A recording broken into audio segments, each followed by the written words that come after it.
وَإِذْ اور جب تَأَذَّنَ آگاہ کر دیا ربکم تمہارے رب نے لئن البتہ اگر شکرتم شکر کیا تم نے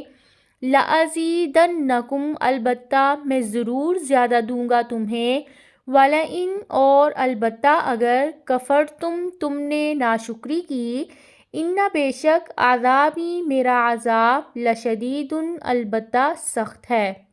اس آیت میں موسیٰ علیہ السلام نے اپنی قوم سے کہا کہ تمہارے رب نے مجھے خبر دی ہے کہ اگر تم اس کی نعمتوں کا ایمان خالص اور عمل صالح کے ذریعے شکر ادا کرو گے تو وہ تمہیں اور زیادہ روزی دے گا اور دنیا میں بھی تمہیں معزز بنائے گا۔ وقال اور کہا موسیٰ نے ان اگر تکفروا تم ناشکری کرو انتم تم ومن اور جو فی الارض